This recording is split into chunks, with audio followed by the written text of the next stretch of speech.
বিসমিল্লাহির রহমানির রহিম।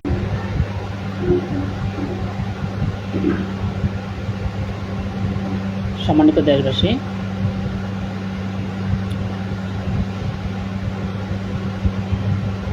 আপনারা জানেন গতকাল অবৈধ আওয়ামী লীগ সরকার পদত্যাগ করেছে এবং তারা দেশ ছেড়ে পালিয়েছে।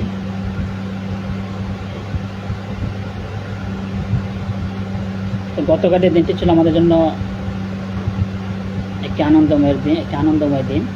এই দেশবাসীর জন্য, এদেশের পক্ষশক্তির জন্য একটি আনন্দের দিন। আমরা প্রতি বছরের দিনটিকে গণঅভ্যুত্থান দিবস হিসেবে পালন করি। পার্টি প্রতি বছর 5 আগস্টকে গণঅভ্যুত্থান দিবস হিসেবে পালন করি। এ ব্যাপারে আমি গতকালই সিদ্ধান্ত নিয়েছি, ফেসবুক স্ট্যাটাসের মাধ্যমে সেটা জানিয়েছি। যাই, আমি আজকে এই মুহূর্তে লাইভে আসার মূল যে উদ্দেশ্যটা সেটা হচ্ছে, একটু আগে দেখলাম মহামান্য রাষ্ট্রপতি সংসদ বিলুপ্ত ঘোষণা করেছেন। যাক, তিনি তার ক্ষমতা প্রয়োগ করেছেন। আমরা মহামান্য রাষ্ট্রপতিকে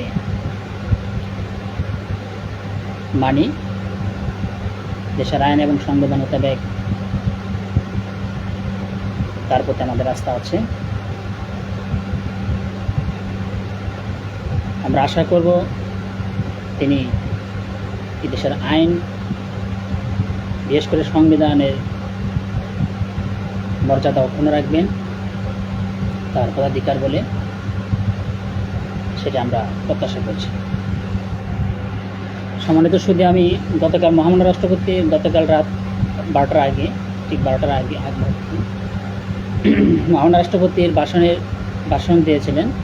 তিনি জানিয়েছিলেন যে তার সাথে বেশ কয়েকটা রাজনৈতিক দলের প্রধান নেতৃবৃন্দ সাক্ষাৎ করেছেন, সুরেশ মাঝে অনেকে সাক্ষাৎ করেছেন এবং তাদের সাথে পরামর্শক্রমে সিদ্ধান্ত হয়েছে যে একটা অন্তর্বর্তীকালীন সরকার গঠন করা হবে, যে সরকার যত দ্রুত সম্ভব একটি সংসদ নির্বাচন আয়োজন করবে।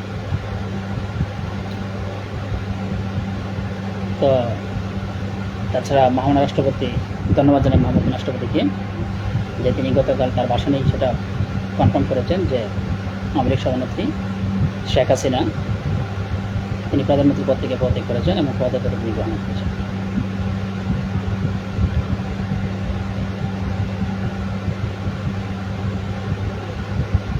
গণপ্রজাতন্ত্রী বাংলাদেশের সংবিধান হচ্ছে বাংলাদেশের একটি সর্বোচ্চ আইন।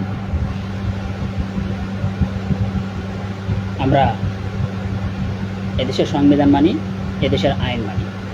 বাংলাদেশ স্বাধীনতা সার্বভৌমত্ব রক্ষা ফ্রন্ট এদেশের সংবিধান মানে, এদেশের আইন মানে। যাই হোক, আমি আজ সকালেই মহামান্য রাষ্ট্রপতির গতকালের ভাষণের পরিপ্রেক্ষিতেই এবং আমার কয়েকটি সমসাময়িক বিষয় ছাড়া আরও কয়েকটি বিষয় পর্যবেক্ষণ করে আমরা একটা সিদ্ধান্তে পৌঁছলাম যে আমরা মহামান্য রাষ্ট্রপতি যে সিদ্ধান্তটা জানিয়েছেন গত রাত্রে, আমরা সেটাকে স্বাগত জানাবো। তারপর আমি স্ট্যাটাস করি, ফেসবুক স্ট্যাটাসের মাধ্যমে মহামান্য রাষ্ট্রপতির সিদ্ধান্তকে আমরা স্বাগত জানাচ্ছি এবং আমি সেটা বলে দিয়েছি যে মহামান্য রাষ্ট্রপতি, আমি আগে সেটাই বলে নিচ্ছি, মহামান্য রাষ্ট্রপতি যে সিদ্ধান্তটি জানিয়েছেন আমরা সেই সিদ্ধান্তটা স্বাগত জানাই এবং আমরা আগামী জাতীয় সংসদ নির্বাচন আয়োজন, ত্রয়োদশ জাতীয় সংসদ নির্বাচনে যদি আমার দল সংখ্যাগরিষ্ঠ অর্জন করে তাহলে আমরা এই অন্তর্বর্তীকালীন সরকারটাকে সংবিধান সংশোধনের মাধ্যমে বদলে দেব এবং পরবর্তী শাসক, পরবর্তী সরকার যারা পরবর্তীতে রাষ্ট্রের দায়িত্ব গ্রহণ করবে তাদের ক্ষমতা গ্রহণের যে পদ্ধতি সেটা সংবিধান সংশোধনের মাধ্যমে প্রদান করবে বাংলাদেশ স্বাধীনতা সার্বভৌমত্ব রক্ষা ফ্রন্ট। তো যাক, এখানে এই যে আমরা সিদ্ধান্তটা নিয়েছি, মহামান্য রাষ্ট্রপতির সিদ্ধান্ত জানানোর পরিপ্রেক্ষিতে আমরা যে সিদ্ধান্তটি নিয়েছি, সিদ্ধান্তটি নেওয়ার কয়েকটি কারণ আমি উল্লেখ করেছি স্ট্যাটাসে। তারপর আমি এখন বলছি, দেখেন যে বাংলাদেশের এক হচ্ছে অবৈধ প্রধানমন্ত্রী শেখ হাসিনা, আগে যে প্রধানমন্ত্রী ছিলেন এখন তো পদত্যাগ করে ফেলছেন, প্রধানমন্ত্রী পদ থেকে পদত্যাগ করে ফেলছেন তিনি আওয়ামী লীগ সভানেত্রী শেখ হাসিনা। তিনি পদত্যাগ করেছেন এবং তিনি দেশ ছেড়ে পালিয়েছেন, তার মন্ত্রিপরিষদ অন্যান্য বেশ কয়েকজন সদস্য থেকে নিয়ে নাকি সবাইকে নিয়ে পালিয়েছেন, আমরা সেটা এখন কনফার্মেশন পাইনি। তো উনি দেশ ছেড়ে গিয়েছেন, এই একটা বিষয় আমাদের বিবেচনায় এসেছে।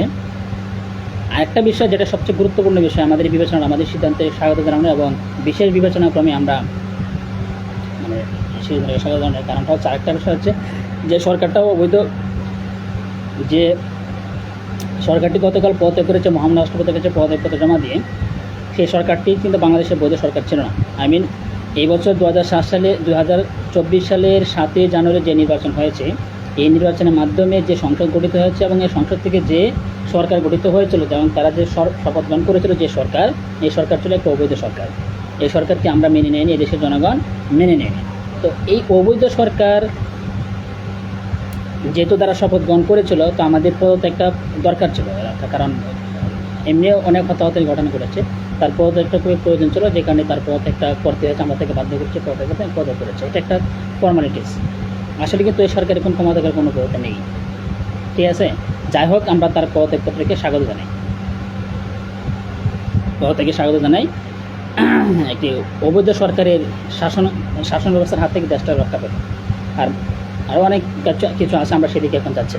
যাক, আমি যেটা বলতে চাচ্ছিলাম যে একটা অবৈধ সরকার, তারপর হচ্ছে যে সংসদটা থেকে সরকারটা গঠিত হয়েছিল, সেই সংসদটা অবৈধ।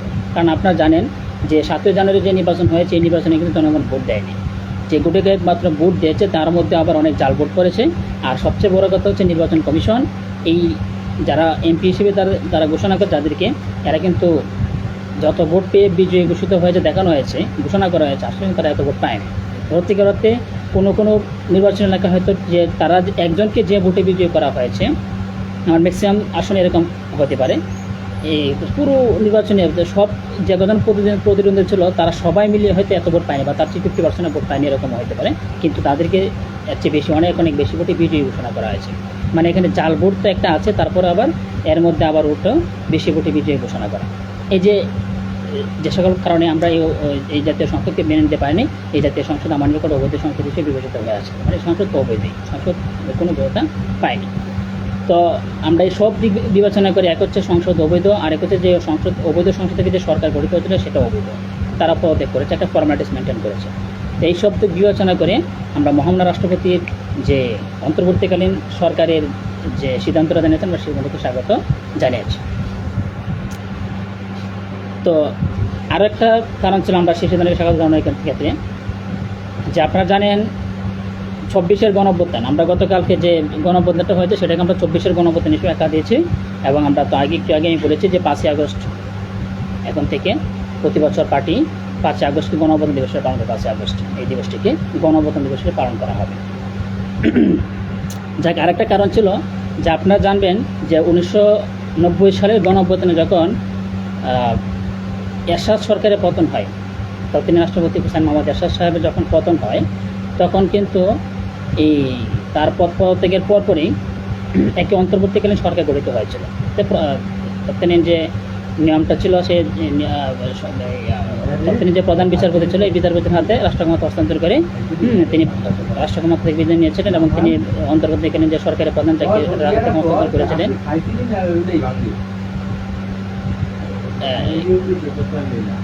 তারপরে একটা অন্তর্বর্তীকালীন সরকার গঠিত হয়েছিল, আপনারা জানেন।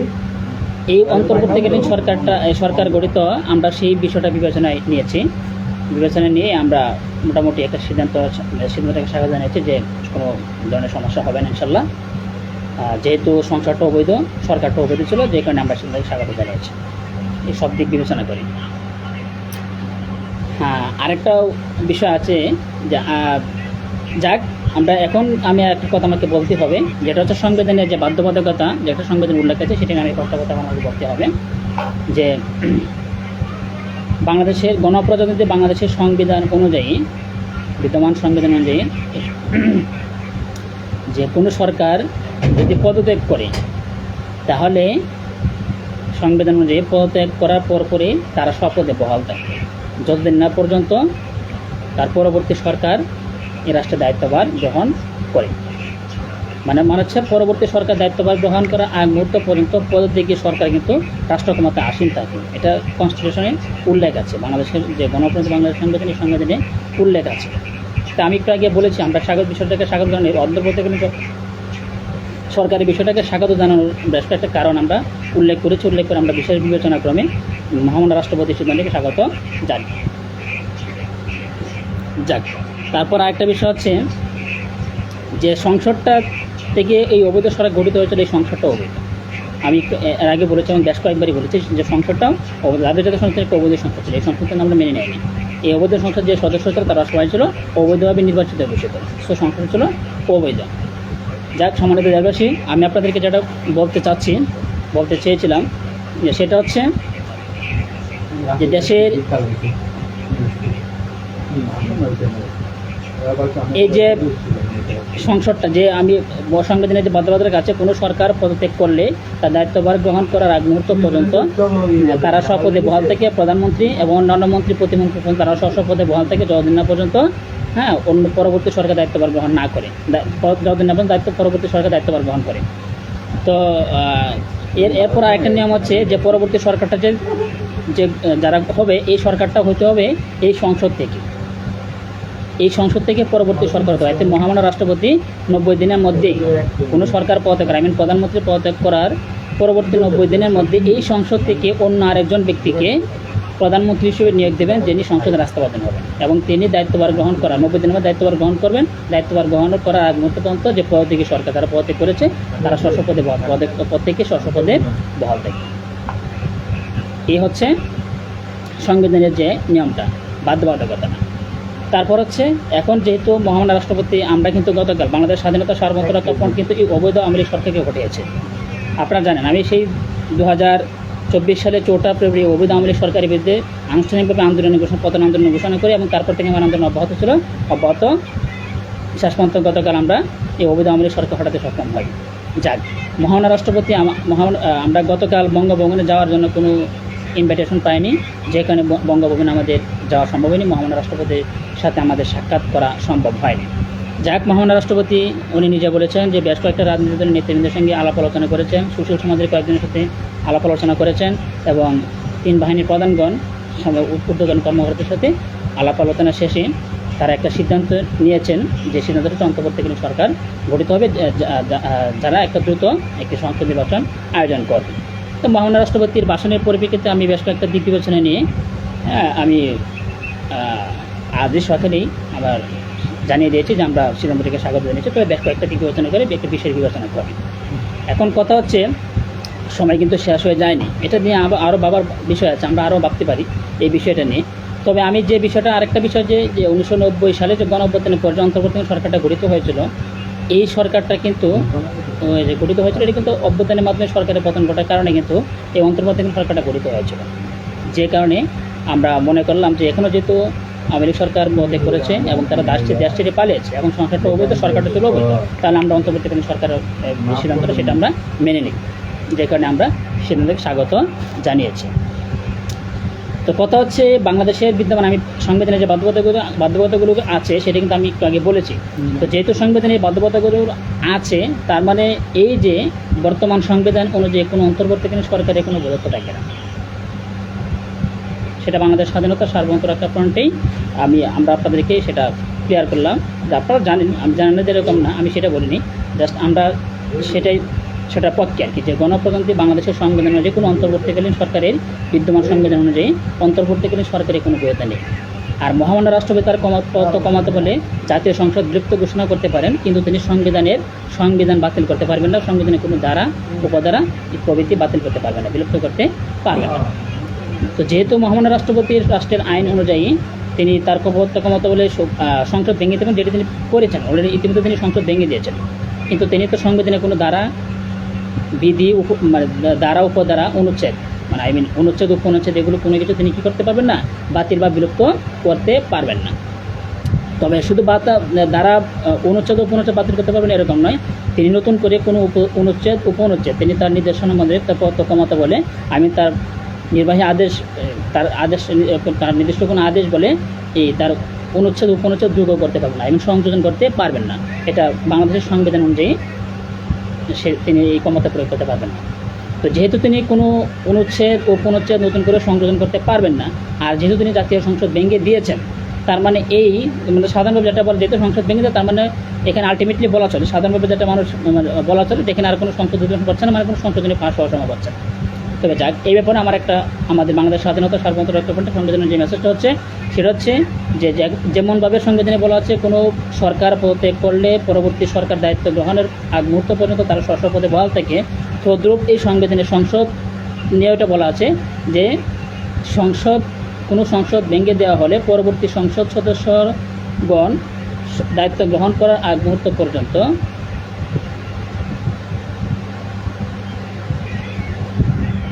যাক, আমি যেটা বলছিলাম আর কি, তো এই সংসদ মহান রাষ্ট্রপতি চাইলে কিন্তু আবার সংসদ আবার পুনরায় করতে পারবেন, আহ্বান করতে পারবেন, এই ভেঙে দেওয়া সংসদটাকে আবার কিন্তু আহ্বান করতে পারবেন এবং এই সংসদের মাধ্যমে তিনি চাইলে সংশোধনী এনে তিনি সব কিছু করতে পারবেন। তো যাক, আমার কথাটা হচ্ছে আমরা কিন্তু গতকালই যখন অবৈধ আওয়ামী লীগ সরকারের পদত্যাগের খবরটা আমি পাই, তখন আমি একটা লাইভে এসে ঘোষণা করেছিলাম এবং আমি বলতাম যে সেনা প্রধান যে কথা বলেছিলেন যে সে নাকি অন্তর্বর্তীকালীন সরকারের প্রধান হতে যাচ্ছেন এক্সেট্রা এক্সেট্রা। হ্যাঁ, তো আমরা কিন্তু এটা মেনে নিই, ঠিক আছে, যে অন্তর্বর্তী সরকারের প্রধান সে কীভাবে হয়। আর অন্তর্বর্তীকালীন সরকারের সাংবিধানিক বোধের কথায় আমরা কিন্তু সংবিধান অনুযায়ী অসাংবিধানিক বা কোনো অবৈধ সরকারকে সেটা অরাজনৈতিক বা কোনো স্বল্পমেয়াদী হোক বা স্থায়ী সরকারি হোক, 5 বছর মেয়াদী হোক, আমরা এই ধরনের কোনো সরকার কিন্তু মেনে নেব না, কারণ according to the constitutional laws, হ্যাঁ, এটা কিন্তু মেনে নেওয়ার কোনো পদ্ধতি নেই। তবে হ্যাঁ, বিশেষ বিবেচনাক্রমে হচ্ছে 90-এর গণঅভ্যুত্থানের পর যে অন্তর্বর্তীকালীন সরকারটা করে, যেটা আমাদের জন্য একটা অন্যতম একটা দলিল হয়ে আছে, সেই বিষয়টা বিবেচনা নিয়ে তারপর হচ্ছে এই অবৈধ সরকার এবং অবৈধ সংসদ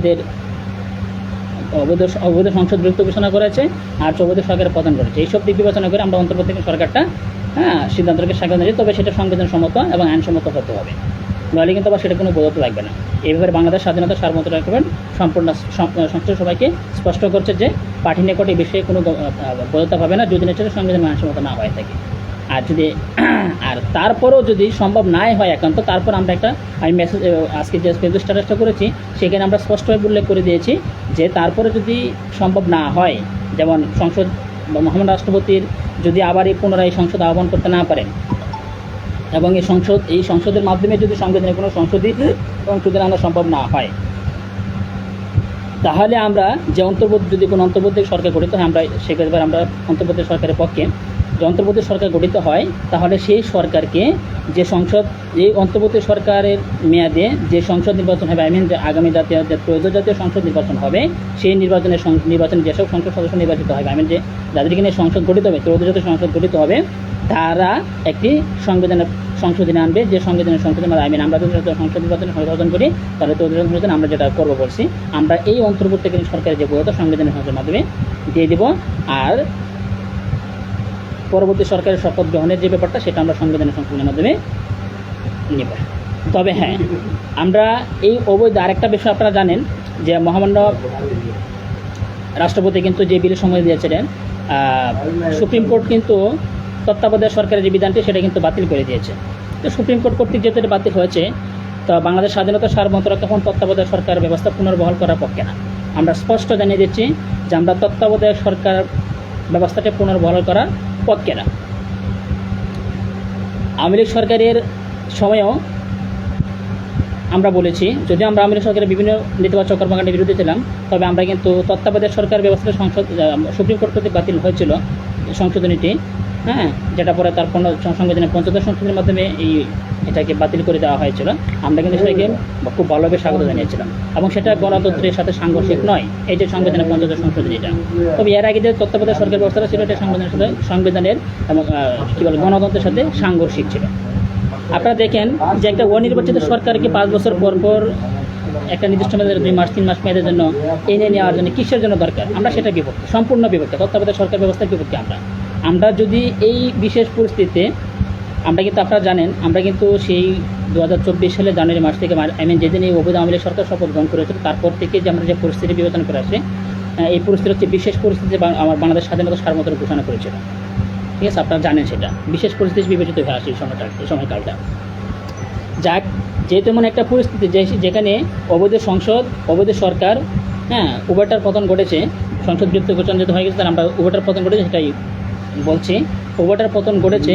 আর যেহেতু সংবিধানে এই ব্যাপারে সুস্পষ্ট কোনো দ্বারা উল্লেখ নেই যে অবৈধ সরকার যদি ক্ষমতায় থাকে, হ্যাঁ, আর এই সরকারের যদি পতন ঘটে তখন কী করতে হবে, এই ব্যাপারে কিন্তু সংবিধানের সুস্পষ্টভাবে কোনো কিছু উল্লেখ নেই। তাহলে আমরা বিশেষ বিবেচনাক্রমে যে সিদ্ধান্তের স্বাগত জানিয়েছি সেটা হচ্ছে মহামান্য রাষ্ট্রপতি অন্তর্বর্তীকালীন সরকার গঠন করতে হবে, যেটার একটা অন্যতম মূল দলিল হচ্ছে 1990 গণঅভ্যুত্থানের পর যে অন্তর্বর্তী সরকার গঠিত হয়েছিল, সেটা আমাদের নিকট একটা অনুপ্রেরণা এবং মূল দলিল হিসেবে থাকবে এই অন্তর্বর্তী সরকার। তারপরে এই সংস্কারকে বদল দেওয়া হবে। কারণ দেখেন, আমাদের এই 30 লক্ষ শহীদ রক্তের বিনিময়ে আমরা দেশ স্বাধীন করেছি। এই দেশের যে সংবিধানের এই ধারাটা নেই, এই যে একটা বিশেষ পরিস্থিতি, বিশেষ পরিস্থিতি কী করতে হবে তার উল্লেখ নেই। এই কারণে মান্য যে রাষ্ট্রের কোনো সমস্যা করতে দিব আমরা। হ্যাঁ, আমরা সেইভাবে ইনশাল্লাহ সিদ্ধান্ত নিয়ে রেখেছি।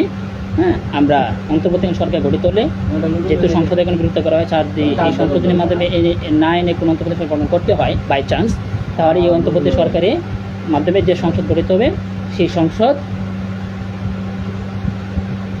সংশোধনের মাধ্যমে সেই অন্তর্বর্তী সরকার এবং পরবর্তী যে সরকার শপথ গ্রহণ সরকার দায়িত্ব গ্রহণ করে শপথ নেবে, তাদের শপথ গ্রহণ এবং ক্ষমতা গ্রহণের দায়িত্ব গ্রহণের বৈধতা এই সংশোধনের মাধ্যমে আসতে হবে। ইনশাল্লাহ আমরা সংসদে সংখ্যাগরিষ্ঠতা অর্জন করলে, সংসদে জনপ্রতিনিধিত্ব হলে আমরা সেটা কার্যকর করব ইনশাল্লাহ। তো বন্ধুগণ, আমি আমার আজকের ভাষণ এখানে শেষ করলাম। সবাইকে ধন্যবাদ। জয় বাংলাদেশ। বাংলাদেশ দীর্ঘজীবী হোক।